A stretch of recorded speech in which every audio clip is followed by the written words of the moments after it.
Kothamangalam MA engineering college വിദ്യാർത്ഥി അരുണാചൽ പ്രദേശ് സ്വദേശി മിച്ചി മാർപ്പുവിന്റെ മരണത്തിൽ വിദ്യാർത്ഥികൾ നടത്തിവന്ന പ്രതിഷേധം അവസാനിപ്പിച്ചു. വിദ്യാർത്ഥികൾ മുന്നോട്ട് വെച്ച പ്രധാന ആവശ്യങ്ങൾ മാനേജ്മെന്റ് അംഗീകരിച്ചതോടെയാണ് സമരം താത്കാലികമായി പിൻവലിച്ചത്. വിദ്യാർത്ഥികൾ ഉന്നയിച്ച 12 വിഷയങ്ങൾ അന്വേഷിക്കാൻ ആഭ്യന്തര സമിതിയെ നിയോഗിച്ചു. അന്വേഷണം കഴിയും വരെ KTU കോർഡിനേറ്ററെയും HODയെയും മാറ്റി നിർത്താനും തീരുമാനമായി. തീരുമാനങ്ങളിൽ നിന്ന് മാനേജ്മെന്റ് പിന്നോട്ട് പോയാൽ ശക്തമായ സമരത്തിലേക്ക് കടക്കുമെന്ന് SFIയും KSUവും വ്യക്തമാക്കി. ക്രെഡിറ്റ് മാർക്ക് കുറഞ്ഞതിൽ ഇയർ ഔട്ട് ആയതിനെ തുടർന്നുള്ള മനോവിഷമത്തിലാണ് മിച്ചി മാർപ്പു ജീവനൊടുക്കിയതെന്നാണ് വിദ്യാർത്ഥികളുടെ ആരോപണം. സ്വയം ഭരണത്തിന്റെ ധാർഷ്ട്യത്തിൽ വിദ്യാർത്ഥികളുടെ ജീവനൊടുക്കുന്ന ഇടങ്ങളായി സംസ്ഥാനത്തെ ഓട്ടോണോമസ് കോളേജുകൾ മാറുകയാണോ? കാണാം RDX റാപ്പ്. കോളേജ് അധികൃതരും വിദ്യാർത്ഥി സംഘടനകളും നടത്തിയ ചർച്ചയെ തുടർന്ന് പ്രതിഷേധം അവസാനിപ്പിക്കാൻ വിദ്യാർത്ഥികൾ തീരുമാനിച്ചു. സമരത്തിന്റെ 1ാം ഘട്ടം വിജയിച്ചെന്ന് വിദ്യാർത്ഥികൾ വ്യക്തമാക്കി. വിദ്യാർത്ഥികളുടെ പരാതികളെല്ലാം കോളേജ് ആഭ്യന്തര സമിതി അന്വേഷിച്ച് ഒരാഴ്ചയ്ക്കുള്ളിൽ റിപ്പോർട്ട് നൽകും. KTU കോർഡിനേറ്ററും HODയും കോളേജിൽ നിന്ന് മാറി നിൽക്കും. അന്വേഷണത്തിൽ ഒരു തരത്തിലും പ്രിൻസിപ്പൽ ഇടപെടില്ലെന്നും സമരം ചെയ്ത വിദ്യാർത്ഥികൾക്കെതിരെ നടപടിയെടുക്കില്ലെന്നും ചർച്ചയിൽ തീരുമാനമായി. 3ാം വർഷ സിവിൽ എഞ്ചിനീയറിംഗ് വിദ്യാർത്ഥിയായ മിച്ചി മിർപ്പുവിനെ ശനിയാഴ്ചയാണ് ജീവനൊടുക്കിയ നിലയിൽ കണ്ടെത്തിയത്. ക്രെഡിറ്റ് സ്കോർ കുറഞ്ഞതുമായി ബന്ധപ്പെട്ട ആശങ്കയാണ് മിർപ്പുവിനെ ജീവനൊടുക്കുന്നതിലേക്ക് നയിച്ചതെന്നാണ് വിവരം. മറ്റെല്ലാ എഞ്ചിനീയറിംഗ് കോളേജുകളിലും കുറഞ്ഞ ക്രെഡിറ്റ് സ്കോർ 18 നിരക്കെ MA കോളേജിൽ മാത്രം ഇത് 22 ആണ്. പലതവണ സംസാരിച്ചിട്ടും യാതൊരു ഒത്തുതീർപ്പിനും മാനേജ്മെന്റ് തയ്യാറായിരുന്നില്ലെന്നും വിമർശനമുണ്ട്. ഇയർ ഔട്ട് വിഷയത്തിൽ ഉന്നത വിദ്യാഭ്യാസ മന്ത്രി റോജി M. ജോൺ വരെ ഇടപെട്ട് സംസാരിച്ചിട്ടും നടപടി ഉണ്ടായില്ലെന്നും ആരോപണമുയർന്നിട്ടുണ്ട്. RDX റാപ്പ്, ന്യൂസ് മലയാളം.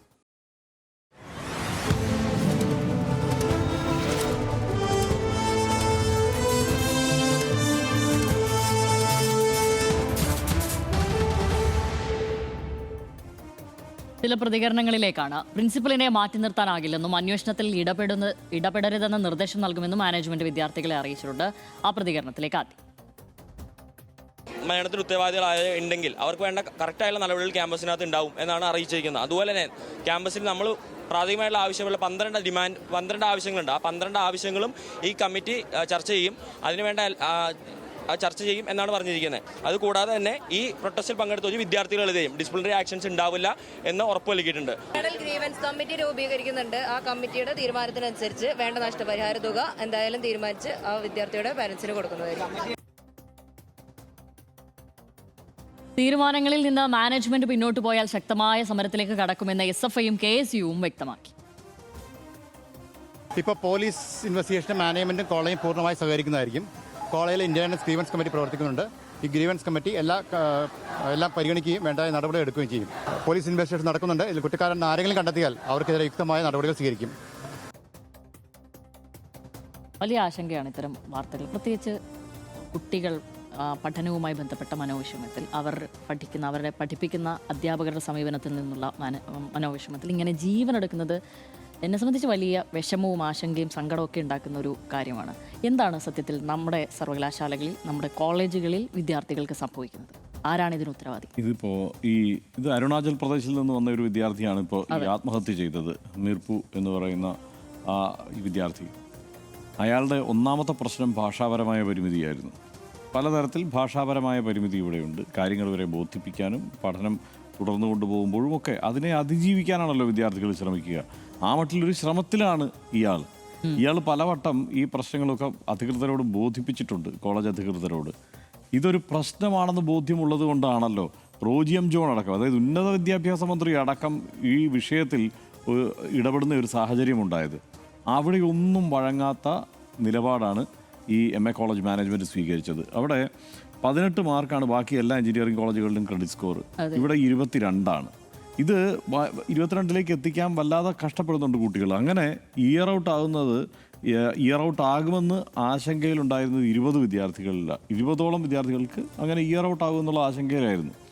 അപ്പോൾ സ്വാഭാവികമായും അവരുടെയൊക്കെ ഓരോ വിദ്യാർത്ഥിയും വരുന്ന ജീവിത സാഹചര്യം ഓരോ തരത്തിൽ വ്യത്യസ്തമായിരിക്കും. ഈ ഓട്ടോണമസ് കോളേജുകളുടെ സ്വഭാവത്തിലേക്ക് കാര്യങ്ങൾ പോയതിന് ശേഷം ഏതാണ്ട് പൂർണ്ണമായി തന്നെ അധ്യാപകർ ഒക്കെ ഒരു കൈൻഡ്നെസ് അത് വേണ്ടേ, വിദ്യാർത്ഥികളോട് കൈൻഡായിരിക്കണ്ടേ? അതില്ല. അതിനു പകരം അവരെ ഈ പട്ടാള ചിട്ടയോടെ ഈ കാര്യങ്ങൾ നടപ്പാക്കുക എന്ന രീതിയിലേക്ക് പോയി. പിന്നെ വിദ്യാർത്ഥി സംഘടനകളുടെ ഇടപെടൽ ഇവിടെയൊന്നുമില്ല. ഈ ഓട്ടോണമസ് കോളേജുകളിൽ അവരുടെ പരമാവധി വിദ്യാർത്ഥി സംഘടനകളെ തലപൊക്കാതിരിക്കാൻ വേണ്ടിയിട്ടുള്ള പണികളെല്ലാം അവർ സ്വീകരിക്കും. അപ്പോൾ അവരുടെ ഒരു ഏകാധിപത്യ ലോകം എന്ന മട്ടിലാണ് ഓട്ടോണമസ് കോളേജുകൾ പലതും പോകുന്നത്. MA കോളേജിൽ അത് തന്നെയാണ് സംഭവിച്ചത്. അത് മാത്രമല്ല, ഇതിലേറ്റവും ഈ വിദ്യാർത്ഥികൾ സമരരംഗത്തേക്ക് കടക്കുന്നത് എങ്ങനെയാണ്?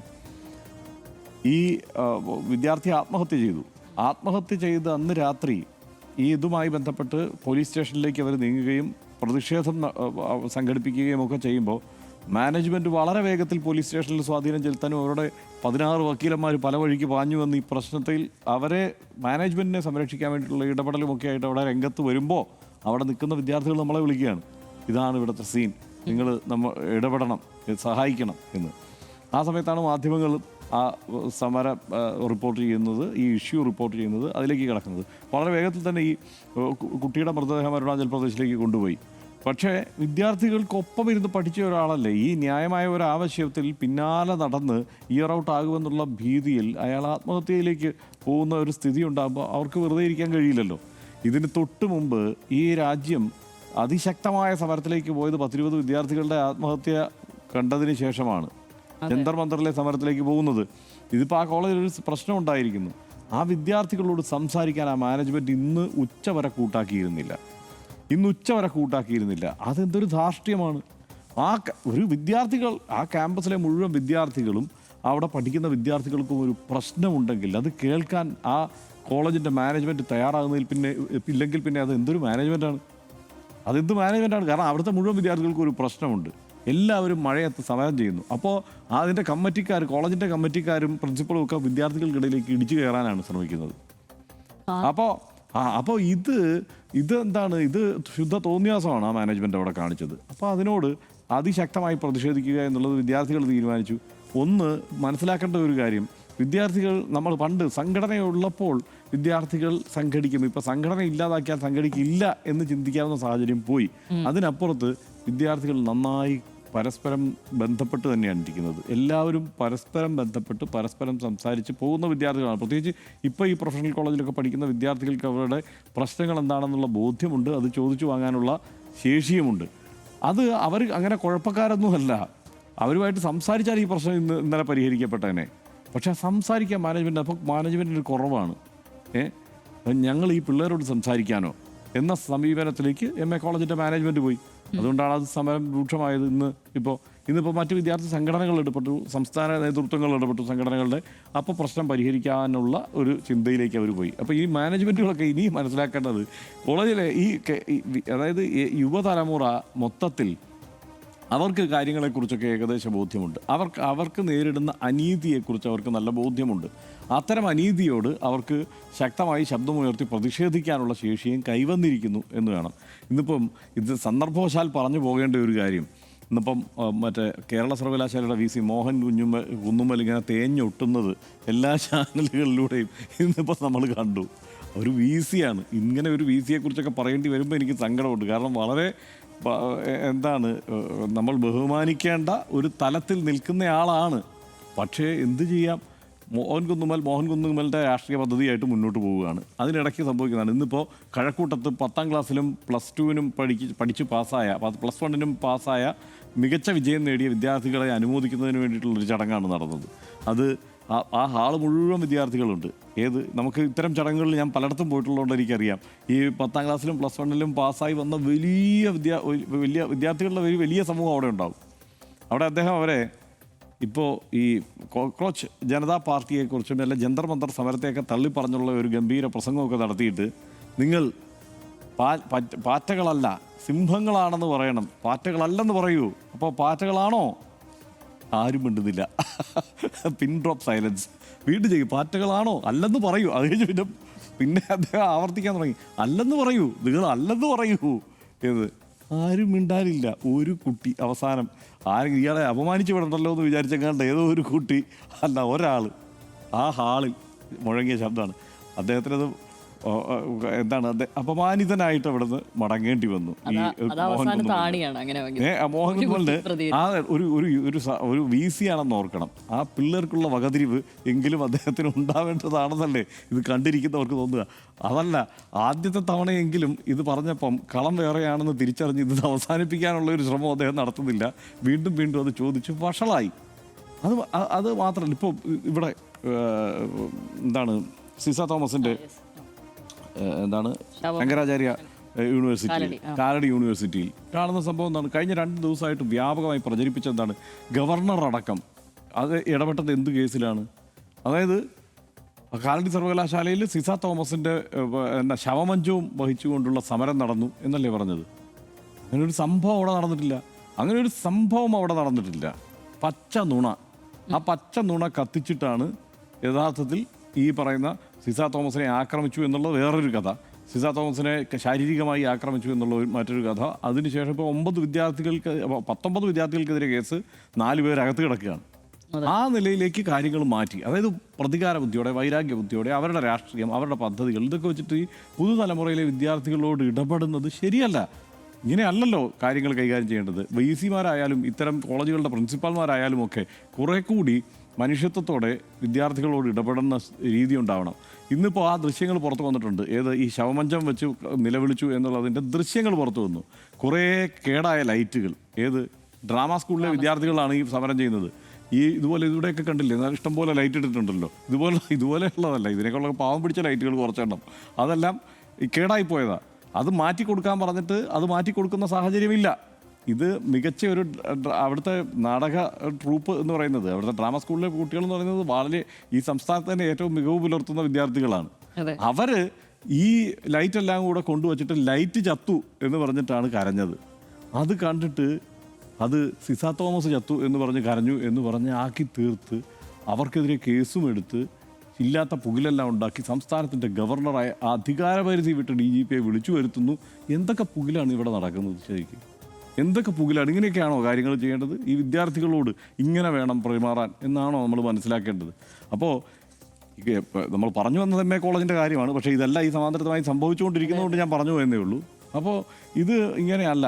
വിദ്യാർത്ഥികളെ ഒന്ന് കേട്ടിരുന്നെങ്കിൽ ഇന്നലെ ആ പ്രശ്നം പരിഹരിച്ചേനെ. ഇന്നലെ പരിഹരിക്കേണ്ട വിഷയമാണ്, അത് കേട്ടില്ല. അവരുടെ ആവശ്യം എന്താണ്?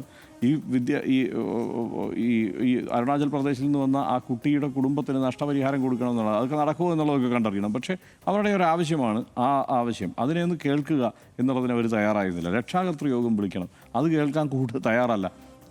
പണ്ടൊക്കെ അച്ഛനെയും വിളിച്ചുകൊണ്ട് വരാനാണ് ബുദ്ധിമുട്ട്. പക്ഷേ ഇവർ പറയുന്നുണ്ട്, കുട്ടികൾ ഞങ്ങളുടെ രക്ഷാകർത്താക്കളെ വിളിച്ചുകൊണ്ട് വന്നിട്ട് യോഗം ചേരണം എന്ന് പറയുമ്പോൾ അതിന് തയ്യാറാവുന്നില്ല. അപ്പോൾ അത് ശരിയായ രീതിയല്ല. ഇതൊരു പാഠമായി ഒരുപക്ഷെ ഈ കോളേജുകൾ എടുത്താൽ എടുക്കുകയൊന്നുമില്ല. കാരണം ഇതിനു മുമ്പും പല സമരങ്ങളും ഇത്തരം സാഹചര്യങ്ങളിൽ ഉണ്ടായിട്ടുണ്ട്. ആ നെഹ്റു കോളേജിലൊക്കെ എന്തെല്ലാം പുകിലുണ്ടായിട്ടുണ്ട്. പക്ഷേ അതുകൊണ്ട് എന്തെങ്കിലും പഠിച്ചോ ഈ മാനേജ്മെൻറ്റുകൾ? ഒന്നും പഠിച്ചിട്ടില്ല. ഇനിയും ഇതുപോലെയുള്ള സംഭവങ്ങൾ ആവർത്തിക്കാനാണ് സാധ്യത. തീർച്ചയായും ഞാനും അതെ. ഇങ്ങനെ തുടർച്ചയായി ആവർത്തിക്കുന്നതിലുള്ള അസ്വസ്ഥത നമുക്ക് എല്ലാവർക്കും ഒരു സമൂഹം എന്നതിൽ നമ്മളിത് മുഴുവൻ കാണുകയല്ലേ. ഇതുപോലെ കോളേജുകളിലാണ് ഇത് സംഭവിക്കുന്നത്. ഒരു ഉന്നത വിദ്യാഭ്യാസ സ്ഥാപനത്തിൽ ഒരു കുട്ടി, ആണായിക്കോട്ടെ പെണ്ണായിക്കോട്ടെ, ആരാണെങ്കിലും പഠിക്കാൻ പോകുന്നുണ്ടെങ്കിൽ എന്താണ് അവിടെ ഒരു കരിയർ ഡെവലപ്മെൻ്റ് ആണ്. അതായത് അവരുടെ ഭാവി ജീവിതം കരുപ്പിടിപ്പിക്കുന്നത് ഇവിടെ നിന്നാണ് അതിൻ്റെ തുടങ്ങുന്നത് എന്ന് വേണമെങ്കിൽ പറയാം. അന്നേരം ഭാവി നിശ്ചയിക്കപ്പെടുന്ന ചില കോഴ്സുകളായിരിക്കും അവർ പഠിക്കുന്നുണ്ടാവുക. അതിൻ്റെ ഭാഗമായിട്ടായിരിക്കും അവിടെ പാഠ്യേതര പ്രവർത്തനങ്ങളിലും പഠന പ്രവർത്തനങ്ങളിലും ഏർപ്പെടുന്നുണ്ടാവുക. ആ ഘട്ടത്തിൽ അവരെ വാർത്തെടുക്കുന്നത് അതിനുവേണ്ടി, അതായത് ഒരു സർവകലാശാലയിൽ നിന്ന് പാസ് ഔട്ടായി പോകുന്ന കുട്ടി അവൻ സർട്ടിഫിക്കറ്റ് മാത്രമല്ല കൊണ്ടുപോകുന്നത്, ഒരു സമൂഹത്തിലേക്ക് ഒരു തലമുറ മുഴുവൻ ഇറങ്ങുകയാണ്. ഇത് കഴിഞ്ഞ് കഴിഞ്ഞാൽ പിന്നെ ജോലി തേടിയാണല്ലോ പോകുന്നത്, നമുക്കറിയാവുന്ന കാര്യമാണ്. അതൊരു സമൂഹത്തിലേക്ക് ഒരു തലമുറ മുഴുവൻ ഇറങ്ങുമ്പോൾ ആ കുട്ടിക്ക് കൈമുതലായിരിക്കേണ്ടത് ഒരു സർട്ടിഫിക്കറ്റ് മാത്രമല്ല, അതൊരു സൊസൈറ്റിയോടുള്ള കാഴ്ചപ്പാടുണ്ട്, തൻ്റെ വിദ്യാഭ്യാസത്തിലുള്ള ഒരു ഉൾക്കാഴ്ചയുണ്ട്. ഇത് കഴിഞ്ഞിട്ട് ഞാൻ എന്താണ് ഈ സമൂഹത്തിൽ ചെയ്യേണ്ടത് എന്ന് തുടങ്ങി എന്തൊക്കെ കാര്യങ്ങളാണ് ഒരു സർവകലാശാലയിൽ, ഒരു കോളേജിൽ, ഒരു ക്ലാസ് മുറിയിൽ, ഒരു ബെഞ്ചിലിരിക്കുന്ന കുട്ടി എന്തൊക്കെ കാര്യങ്ങളാണ് പഠിക്കുന്നത്, അവർ അറിയുന്നത് എന്നുള്ളത്. അതിന് ഉത്തരവാദിത്തപ്പെട്ടവരാണ് അവർക്ക് മുകളിലുള്ളവർ എന്ന് വെച്ച് കഴിഞ്ഞാൽ ഇവരെയൊക്കെ നയിക്കുന്നവർ, ഇവർക്ക് ക്ലാസ്സുകൾ എടുക്കുന്നവർ, ഇവരെ വാർത്തെടുക്കുന്നവർ എന്ന് തന്നെ വേണമെങ്കിൽ പറയണം. അധ്യാപകർ അവരാണല്ലോ നമ്മളെ ഈ നിലയ്ക്ക് നമ്മളെ നയിക്കേണ്ടത്. പക്ഷെ അവർ വൈര്യനിരാധന ബുദ്ധിയോടെ കുട്ടികളെ സമീപിക്കുന്നുള്ളത്. എങ്ങനെ ഒരാളെ ഏതൊക്കെ തരത്തിൽ സമ്മർദ്ദത്തിലാക്കാം എന്ന നിലയ്ക്ക് പല കോളേജുകളെയും പല അധ്യാപകരും അങ്ങനെ വഴിപ്പെട്ടു പോകുന്നത് ഭയങ്കര സങ്കടകരമായ കാര്യമാണ്. ഇൻറ്റേർണൽ മാർക്കിൻ്റെ കാര്യത്തിലാണെങ്കിൽ ഒരു 15 മിനിറ്റോ 10 മിനിറ്റോ വൈകി വന്നു കഴിഞ്ഞാൽ ആ ദിവസം അറ്റൻഡൻസ് കുറയ്ക്കുക, അറ്റൻഡൻസ് ഇല്ലായ്മയുടെ പേരിൽ പരീക്ഷ എഴുതാൻ സമ്മതിക്കാതിരിക്കുക, അത് പരിഹരിക്കാമെന്ന് കുട്ടികളടക്കം വില്ലിങ് ആയാൽ പോലും അതിന് വഴങ്ങാതിരിക്കുക. ഇപ്പോൾ തന്നെ ഈ കോളേജിൽ പറഞ്ഞു കേട്ടില്ലേ, ഹർഷൻ ചേട്ടൻ പറഞ്ഞില്ലേ, ഇന്നലെ ഇന്നലെ തന്നെ അവരെ കേട്ടിരുന്നുവെങ്കിൽ തീർച്ചയായും ആ കുട്ടികൾ മഴ നനഞ്ഞ് രാവിലെ മുതൽ വൈകുന്നേരം വരെ ഈ വിധം സമരത്തിൽ അവർ ഏർപ്പെടേണ്ടി വരില്ലായിരുന്നു. ഇന്ന് അത് ഇടപെടുകയും പരിഹരിക്കപ്പെടുകയും ചെയ്തു. അപ്പോൾ പരിഹരിക്കാം, അവർക്കിത് അംഗീകരിക്കാൻ പറ്റും. അത് പക്ഷേ അങ്ങനെയാവില്ല. അതായത് കുട്ടികളെ ആ വിധം ആ നിലയ്ക്ക് തള്ളിവിടുന്നത് നമുക്ക് അംഗീകരിക്കാൻ പറ്റുന്ന കാര്യമേ ഇല്ല. പ്രത്യേകിച്ച് ഞാൻ തുടക്കത്തിൽ പറഞ്ഞതുപോലെ ഒരു കുട്ടിയെ ഇനിയിപ്പോൾ വലിയ മാനസിക സമ്മർദ്ദത്തിലായതിനു ശേഷവും പഠനവുമായി ബന്ധപ്പെട്ട് പല കുറവുകളുള്ള കുട്ടികളുണ്ടാവും, പഠിക്കാനും പല തലത്തിലുള്ള കുട്ടികളുണ്ടാവും. ആ നിലയ്ക്ക് അവരുടെ അഭിരുചി മനസ്സിലാക്കിക്കൊണ്ട് അതിനെ പ്രോത്സാഹിപ്പിക്കുകയും അതിനെ അവർക്കൊരു കൂട്ടായി അവരുടെ പ്രചോദനം നൽകുകയും ചെയ്യേണ്ടവർ തീർച്ചയായും ഈ പരിമിതികളെയോ അവരുടെ സാഹചര്യത്തെയോ ഒക്കെ എടുത്തു കാട്ടിക്കൊണ്ട് അവർക്കെതിരെ പ്രതികാര ബുദ്ധിയോടെ ഇടപെടാനാണ് ഇവിടെയുള്ളവർ ശ്രമിക്കുന്നു എന്നുള്ളത് ഭയങ്കര നിരാശയുണ്ടാക്കുന്ന കാര്യമാണ്. ഇതിൽ തന്നെ പല പല സംഭവങ്ങളായി ഇപ്പോൾ അതിലാണ് ഇപ്പോൾ കാലടിയിലെ കാര്യം പറഞ്ഞത്. അവിടെ ഗസ്റ്റ് അധ്യാപക നിയമനം സമയബന്ധിതമായി പൂർത്തിയാക്കുക, കോഴ്സ് പൂർത്തീകരിച്ച വിദ്യാർത്ഥികൾക്ക് സർട്ടിഫിക്കറ്റുകൾ വിതരണം ചെയ്യുക, അടിസ്ഥാന സൗകര്യങ്ങൾ വർദ്ധിപ്പിക്കുക. ഈ അടിസ്ഥാന സൗകര്യങ്ങളുടെ കാര്യത്തിലാണ് ഈ ഡ്രാമ സ്കൂളിൽ സ്വാഭാവികമായി ലൈറ്റൊക്കെ വേണം, അതിലാണ് ആ സമരമൊക്കെ ഉൾപ്പെട്ടിരിക്കുക. ഇങ്ങനെ തുടങ്ങി ഒരുപാട് ദിവസങ്ങളായി അവിടെ സമരത്തിലാണ്. ഏറ്റവും അവസാനം ഈ ഒരു സമരത്തിൻ്റെ പേരിൽ വിദ്യാർത്ഥികളെ പിടിച്ച്, അതും അതിൽ വ്യക്തതയില്ല, അതിൽ വ്യക്തത വരുത്താൻ അധികാരികൾ ആരും ശ്രമിച്ചിട്ടില്ല. പ്രത്യേകിച്ച് അതിൽ മറ്റൊരു വ്യാഖ്യാനം ചമക്കുകയാണ് ചെയ്തത്. അതിൻ്റെ പേരിൽ അവരെ പിടിച്ച് വിദ്യാർത്ഥികളെ പോലീസ് അറസ്റ്റ് ചെയ്യുന്നു എന്നുള്ളതാണ്. ഇനി അതുമാത്രമാണോ ഈ ജാതി അധിക്ഷേപം? സർവകലാശാലയിലെ ജാതി അധിക്ഷേപത്തിന് ഏറ്റവും നിതിൻ രാജ് ഇപ്പോൾ മരണപ്പെട്ടത്, അത് വാർത്ത നമ്മൾ കേരളമൊക്കെ എത്രയോ ദിവസങ്ങൾ ചർച്ച ചെയ്തതാണ്. ഇപ്പോഴും നമ്മുടെയൊക്കെ മുന്നിലുള്ള ഒരു വസ്തുതയാണത്. എന്താണ് ഈ അതുമാത്രമല്ല, മലയാളം സർവകലാശാലയിൽ ഒരു ദളിത് ഗവേഷക വിദ്യാർത്ഥിയുടെ ഒരു പരാതിയുണ്ട്. ഡോക്ടർ അരുൺ ബാബുവിനെതിരെയാണ്. അനഘ എന്നൊരു പെൺകുട്ടിയെ ജാതി അധിക്ഷേപം നടത്തിയെന്നുള്ള വാർത്തകൾ വരുന്നു. പിന്നെ നഴ്സിംഗ് വിദ്യാർത്ഥികൾ ഇവിടെ സർവകലാശാലയിൽ ഈ സമരം നടക്കുന്ന സമയത്ത് തന്നെ ചില ജാതി പ്രയോഗങ്ങൾ കേരള സർവകലാശാലയിൽ കണ്ടതാണല്ലോ. തീർച്ചയായും അത് തന്നെ. അപ്പോൾ ഈ തരത്തിലാണ് അവിടെ കുട്ടികളെ ട്രീറ്റ് ചെയ്യപ്പെടുന്നത് എന്നുള്ളത്. അത് എനിക്ക് തോന്നുന്നു എന്താണോ ഒരു അധ്യാപകൻ വഹിക്കേണ്ട പദവി, ആ പദവിയിലിരുന്ന് എന്താണോ ചെയ്യേണ്ടത്, എന്താണ് ഒരു കുട്ടികളിലേക്ക് പകരേണ്ടത് എന്നതിനെ പറ്റിയുള്ള പൂർണ്ണമായ അജ്ഞതയോ അല്ലെങ്കിൽ അവർക്ക് ആ അധികാരം കൈവരുമ്പോൾ ഉണ്ടാകുന്ന ഗർവോ അതിൻ്റെ ഭാഗമായിട്ടോ ആണ്. അല്ലെങ്കിൽ പിന്നെ എങ്ങനെയാണ് ഒരു കുട്ടിയോട് ഈ വിധം പെരുമാറാനാവുക? ഒരു കരുണയെങ്കിലും വേണ്ടേ ഒരു കുറഞ്ഞ പക്ഷം എന്നുള്ളത്? സ്വന്തം കുട്ടികളോടെങ്കിലും, ഇനി അങ്ങനെ ഇല്ലാത്തവരാണെങ്കിൽ പോലും ഏത് നിലക്കാണെങ്കിലും ഒരു മനുഷ്യൻ എന്ന നിലയ്ക്ക് ഒരു എമ്പതി ഒരു സഹജീവിയോട് കാണിക്കുകയെങ്കിലും ആ നിലയ്ക്കുള്ളൊരു പെരുമാറ്റമെങ്കിലും കുട്ടികളുടെ. ഇത് മൊത്തത്തിൽ അടച്ചാക്ഷേപിച്ച് ആരും പറയുന്നില്ല. ഞാൻ പയ്യന്നൂർ കോളേജിലാണ് പഠിച്ചത്. എന്നെയൊക്കെ പഠിപ്പിച്ച അധ്യാപകർ ഇപ്പോഴും ഏത് നിലക്കാണ് നമ്മൾക്കൊരു പ്രചോദനമായി നിൽക്കുന്നത്, ഏത് നിലക്കാണ് നമുക്കൊരു വഴികാട്ടിയായി മാറുന്നത്, പലവിധ നമ്മൾ സന്നിഗ്ധ ഘട്ടങ്ങളിൽ കാലത്തും ചൊറിയന്മാരായ കുറെ അധ്യാപകരുണ്ടാവും. തീർച്ചയായും. പക്ഷെ ഞാൻ പറയുകയാണ്, ആ കാലത്തെ മുഴുവൻ അധ്യാപകർക്കും ഉടനെ തന്നെ നമ്മളൊരു താമ്രപത്രം സമർപ്പിക്കാമെന്ന് ഞാൻ വിചാരിക്കുന്നില്ല. അന്നത്തെ അധ്യാപകരിൽ വലിയ കുഴപ്പക്കാരുണ്ടായിരുന്നു. ഉണ്ട്, തീർച്ചയായും. അല്ല, അതാണ് ഞാൻ പറഞ്ഞത്, അടച്ചാക്ഷേപിക്കുന്നില്ല. പക്ഷേ ചില ആളുകളുണ്ട്, അല്ലാത്ത ആളുകളുമുണ്ട്. ഇത് പറയുമ്പോൾ ഇതിപ്പോൾ വടകരയാണല്ലോ MDMA കേസ് ഉണ്ടായിരുന്നത്. അത് എന്ന് കരുതി എല്ലാ അധ്യാപകരും MDMA ഉപയോഗിക്കുകയാണ് എന്നുള്ളൊരു ചാപ്പ നമ്മൾ കൊടുക്കരുതല്ലോ. അങ്ങനെയല്ലല്ലോ കാര്യങ്ങൾ. അതിൽ ഒറ്റപ്പെട്ട സംഭവങ്ങളാണ്. പക്ഷേ ഇത് അടിക്കടി ഉണ്ടാകുന്നു എന്നുള്ളതാണ് അതിൽ ഏറ്റവും ബുദ്ധിമുട്ടും സങ്കടകരവും നിരാശയുണ്ടാക്കുന്നതുമായ കാര്യം എന്നാണ് എനിക്ക് പറയാനുള്ളത്. വിദ്യാർത്ഥികളുടെ മാനസിക വിഷമങ്ങളോ ഭാവിയോ പോലും പരിഗണിക്കാതെയാണ് MA എഞ്ചിനീയറിംഗ് കോളേജ് പ്രിൻസിപ്പൽ അടക്കമുള്ളവർ പെരുമാറിയിരുന്നതെന്നാണ് ഉയരുന്ന ആരോപണം. ഉയർന്ന ക്രെഡിറ്റ് സ്കോർ ഇല്ലാത്തതിന്റെ പേരിൽ ഇയർ ഔട്ട് ആകുമെന്ന ഭയം അരുണാചലിൽ നിന്ന് കേരളത്തിലേക്ക് പഠിക്കാനെത്തിയ മിർച്ചി മാർപ്പു എന്ന 20-കാരൻ ഉണ്ടായിരുന്നുവെന്ന് സഹപാഠികൾ തന്നെ വ്യക്തമാക്കുന്നു. മറ്റെല്ലാ എഞ്ചിനീയറിംഗ് കോളേജുകളിലും ജയിക്കാനുള്ള കുറഞ്ഞ ക്രെഡിറ്റ് സ്കോർ 18 ആയിരിക്കെ MA കോളേജിൽ ഇത് 22 പ്രശ്നങ്ങൾ ഉന്നയിച്ച് വിദ്യാർത്ഥികൾ സമർപ്പിച്ച പരാതികളെല്ലാം ഇതുവരെ പുച്ഛിച്ചു തള്ളുകയായിരുന്നു കോളേജ് അധികൃതർ. തങ്ങൾക്ക് സ്വയംഭരണാധികാരമുണ്ട്, അതുകൊണ്ട് തങ്ങൾ തീരുമാനിക്കുമെന്ന ധാർഷ്ട്യം ഇനിയും വെച്ച് പൊറുപ്പിക്കാനാകില്ല. ഇത് കേവലം ഒരു MA കോളേജിൽ മാത്രം ഒതുക്കി കാണാനാകില്ല. സംസ്ഥാനത്തെ ഒട്ടുമിക്ക ഓട്ടോണോമസ് കോളേജുകളിലും ഇത് തന്നെയാണ് അവസ്ഥയെന്നാണ് വിദ്യാർത്ഥികളും വ്യക്തമാക്കുന്നത്. വിദ്യാർത്ഥികളുടെ ഭാവിയെ ചവിട്ടിമെതിക്കുന്ന ഇത്തരം സ്ഥാപനങ്ങൾക്കെതിരെ കടുത്ത നടപടി സ്വീകരിക്കാൻ സർക്കാർ ഇനിയും വൈകിക്കൂടാ. ഇതിൻ്റെ കൂട്ടത്തിൽ എടുത്തു പറയേണ്ട ഒരു കാര്യം, ഇന്ന് ഈ MA കോളേജിൽ SFIയും KSUം വിദ്യാർത്ഥികൾക്ക് വേണ്ടി അവരുടെ ഒരുമിച്ച് നിന്നു എന്നുള്ളതാണ്. ഏറ്റവും ഒടുവിൽ അലോഷ്യസും ശിവപ്രസാദും തമ്മിൽ കൈകൊടുത്ത് പിരിയുന്ന സമരം വിജയിച്ചതിന് ശേഷം അതെനിക്കൊരു ഭയങ്കര പ്രതീക്ഷ നൽകുന്ന ഒരു മാതൃകാപരമായ ഒരു ഇടപെടലും എന്നത്തേക്കുമല്ല. അതാ ഇത്തരം കോളേജുകളിൽ, ഈ ഓട്ടോണമസ് കോളേജുകളിലൊക്കെ അത്തരത്തിലുള്ള ഇടപെടൽ ആകാവുന്നതാണ്. തീർച്ചയായും അതൊരു മാതൃകാപരമായ ഒരു ഇടപെടലാണ് എന്നും കൂടെ ഈ ഘട്ടത്തിൽ പറയുകയാണ്.